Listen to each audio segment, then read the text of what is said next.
Hi, I'm Steve Smith with Double Spur Ranch. We've had a serious cold snap here. It's down in the low 30s, and we had some freezing, a few days of freezing. In fact, those conditions create perfect conditions for colic. The reason is your horses won't drink.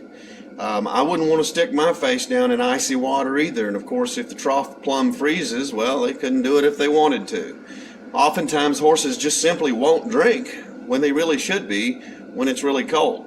So we fixed that with feeding. The way we feed is we make a very wet, soupy mash. It's more liquid than it is material, but basically with beet pulp, their sack feed, alfalfa cubes soaked overnight.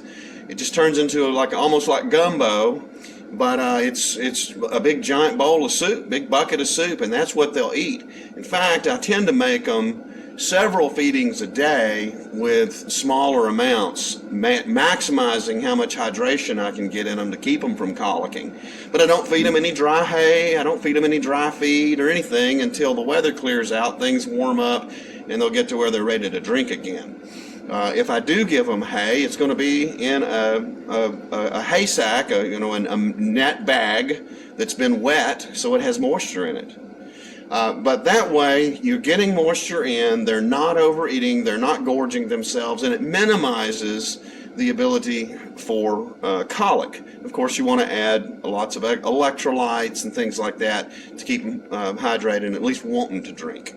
But that is how we do it. Then after I serve their initial serving, I'll usually wait about 30 minutes and I'll take the same bucket that they ate out of, and I'll put some alfalfa in it, alfalfa hay in it, and I'll soak it in warm water. Let it get good and saturated. Where if they want that hay, they got to go through the water to get it. 9 out of 10, they'll eat the hay, which will give them some moisture because it's so saturated. But then after a while, they'll want more that's floating on the top, and they'll end up taking a nice big drink of that warm water that's basically alfalfa soup. I call those alfalfa teenies, just so the horses feel like it's more of a festive event. Anyway, keep your horses hydrated in the cold and slow feed them and get as much moisture in their feed as you can possibly get. I'm Steve Smith. You stay wild and free.